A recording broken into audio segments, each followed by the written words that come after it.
Welcome to Quid Pros Quo. I'm Rin. And I'm Zac. And this week we are doing a new series called Book Club. And for our first book club book, we're going to be discussing The War of Art by Pressfield. So The War of Art is a book about resistance and overcoming it and turning pro, as Pressfield puts it. Yeah. When we're talking about resistance, we're talking about what some people will call writer's block. But Pressfield takes this idea of writer's block and generalizes it in order to apply in lots of different aspects inside of our lives. And so the way that he defines resistance is that he defines it as the force that is opposing your movement towards self-actualization. So if you are, if you're writing a book and you deep down you want to write the book, but you don't really want to sit down and work on it, you're experiencing resistance.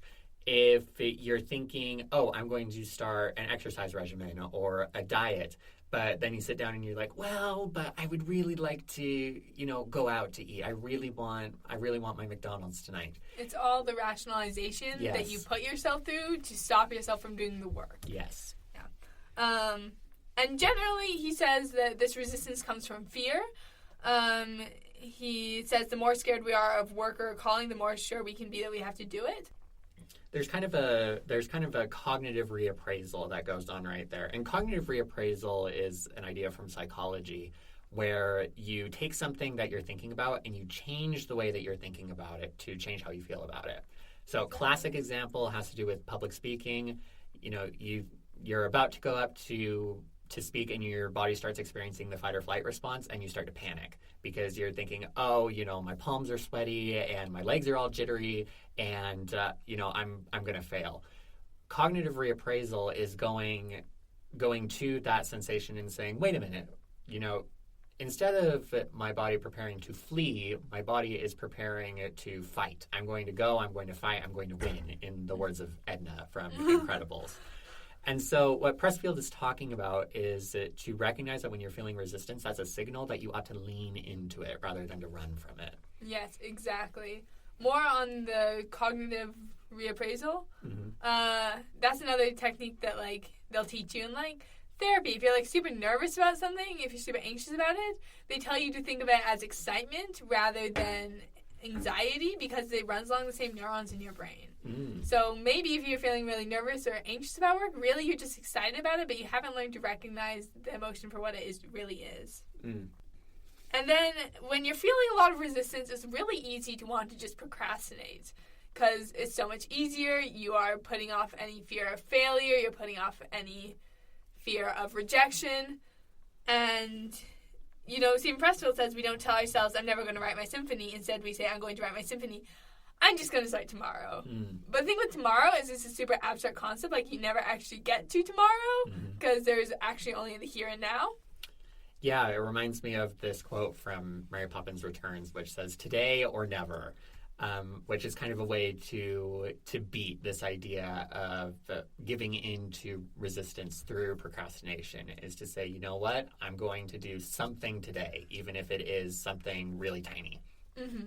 That working on something really tiny, it makes me think also of the opposite of doing something really tiny, which is doing too much, and that leads to burnout. Yes. And one practice I've been trying to institute in my life recently is only doing as much as I can recover from the next day. And I think I got it off Matt Diavella's channel maybe on YouTube. He's a productivity YouTuber who works out a lot, and he incorporates workout metaphors into his productivity stuff. And he was like, yeah, you can't do so much working out one day, you can't do so much on leg day that you can't walk the next day. Yeah, because then you're not gonna be able to walk to the gym to do the rest of it. Yeah, exactly. So you have to balance procrastination by just doing a little bit, but then not overwhelming yourself. Right. There's a kind of Goldilocks zone there, and really being aware of what your Goldilocks zone is really key to turning pro. Yes. What Pressfield calls turning pro, which is kind of this idea that rather than being somebody who occasionally picks up art, to being someone who is devoted to the production of art. So he talks about the distinction in between somebody who is a weekend warrior, who will go out and blast, 10, 12, or 13 miles running, but then during the week doesn't do any running at all. Just FYI, that is an excellent way to get injured. You're like, that's not how your body's supposed to work. And it's the same thing with your creative spirit. If you try and bust out, 50,000 words in, 3 days, and you're used to chugging along at 200 words a day, you're going to burn out, and you're going to burn out hard. Mm-hmm.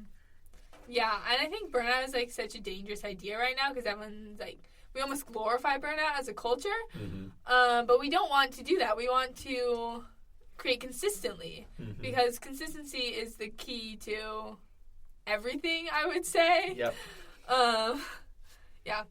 And then even if you're creating consistently, you're still going to fail sometimes. Like, you're not going to do things perfectly.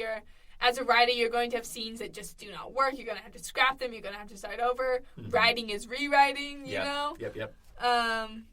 So an idea to bring in from a TED Talk I watched in high school, and I totally should have gone and, like, found this TED Talk, but I thought the phrase fail faster was too vague to find the specific TED Talk. Well, I can throw out that YouTube channel called Extra Credits did an entire video on this idea of failing faster in terms of game design. So it's not limited to TED Talks, yeah. Tell me more about failing faster in game design. Yeah, so when you're in game design, oftentimes you're talking about something having to do with a computer.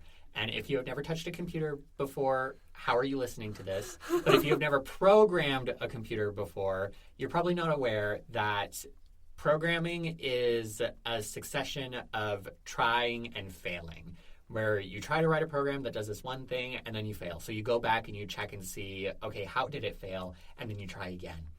And you can apply this inside of your writing, for example, by trying to shorten the amount of time in between when you write something and when you show it to somebody else. I used to be really resistant to showing first drafts to anybody because I was thinking, oh, there's so much stuff in here that I'm going to change anyway, so why would I show it to anybody? But now I kind of look forward to getting that feedback on a first draft because it helps me to inform my thinking. It makes me more excited. It makes me feel more like a writer because people are reading my stuff, even if it is crap. Yeah. And it helps me to get better faster rather than agonizing over making it perfect the first time. Yes, I was exactly the same. Like, I was so resistant to showing people first drafts. And then I joined a writing group, which we talked about writing groups in episode 11, right before you joined. And I still sometimes hate showing people first drafts because I have one person in my writing group, bless his soul, but he tears me apart every single time. It's rough out here. But also, he gives, like, the most valuable feedback that I think I've ever gotten in my writing career. Like, he is very logical brain. Back to the value of failure and turning pro, Stephen Pressfield says, like, he realized when he had his first, like, real failure that was when he realized he was a professional. So I think that's, like, a very good way to cognitively reappraise our failures. It's worth remembering, too, it's worth mentioning that Pressfield's failure was being on this huge production of this big old movie that they were thinking was going to rake in millions of dollars. And by the end of opening weekend, it had made, like, $10,000 or so, tens of thousands of dollars, which was a humongous loss for the studio. Yes. So we're talking big scales right here as far as first failures are concerned. Your failure to show that you're turning pro may be a lot smaller. For example, you submit your short story to a literary magazine and you get your form rejection, or you submit your manuscript to an agent and you get a rejection. Those are markers that you're turning pro. Something that I picked up from Stephen King, he writes about this inside of his memoir on writing, is that I actually collect my rejections. I print them out, and I have a little spot inside my office where I have a collection of all of my rejections. And those serve as a reminder that every rejection means that I have skin in the game, that I'm trying, and that I am a pro. Exactly. I was at a writing conference a couple of weeks ago, and we talked about, like, in the business of writing, like, collecting your rejections like you do, but also not having the goal to get accepted, but rather to gather X many rejections. So my goal is to start querying Witch's Blood by the end of the year. And instead of saying, oh, yes, I want one acceptance, I want one yes, I'm going to actually go for, I think, 100 rejections. Mm. And I don't know if that's a realistic number because I've never queered before. Like, I self-published my first book. But we're going to go for 100 rejections. And even if I'm not getting accepted like I secretly want to be, I will be moving towards my actual goal of getting 100 rejections. For sure. This last idea we want to talk about from the War of Art is the ego versus the self. And Pressfield talks about demolishing the ego to get to the self. And the self is this creative being, this creative entity, whereas the ego is everything that blocks that creativity. And the ego and the self are often at odds. They don't really mesh with each other. They don't vibe with each other. But if we can get past our ego and, like, learn to accept criticisms and learn to, you know, do other things that, like, maybe prick our souls a little bit, we can get down to being more creative beings. Yeah, I had a friend once who was writing emails based off of her experience living in Guatemala for a year and a half. And there was something that she said in one of these emails that really struck me, where she said, if you keep finding things to improve, it means that you're getting better. And, you know, the ego resents realizing that you're doing something wrong or that there is something that could be done to improve. Whereas you have to get through that in order to get to the self, which is kind of your self-actualized version of yourself, somebody who, you know, is creative and who, you know, has laid hold on the gifts that they have to offer to the world and is offering those gifts to the world, not just wishing that they could. Absolutely. Do we have any last-minute takeaways from the War of Art before we wrap up for today? I think the only thing I would add is to recognize that resistance is inevitable, but that doesn't mean that you have to give in to it.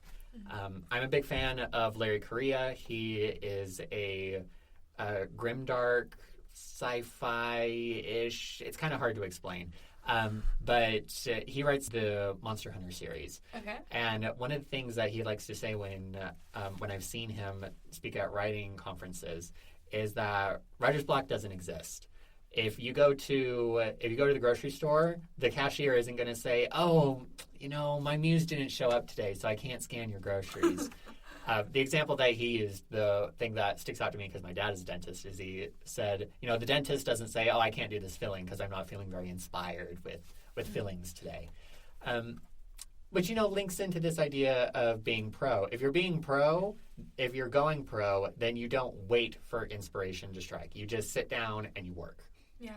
Somerset Maugham, at least the quote attributed to Somerset Maugham, is like, I write only when inspiration strikes. Fortunately, it strikes at 9 o'clock sharp every morning. Yes. So, yeah, I would say the last thing I want to put into this podcast is you just have to show up. Like, the hardest part of sitting down to write is, like, sitting yourself in the chair and opening your laptop or opening your notebook and, like, getting out the pen and, like, literally just starting to write. But I find it so much easier once you, like, sit down and tell yourself, I'm going to write, even if it's only for 5 minutes. Yes. Because once you get past that 5-minute mark, you'll probably want to keep going. Yeah. Anyways, this has been Quid Pros Quo. We will see you next week to talk about writing blurbs, which Zach will be leading that, and I'm so excited. So we'll see you next time on Quid Pros Quo.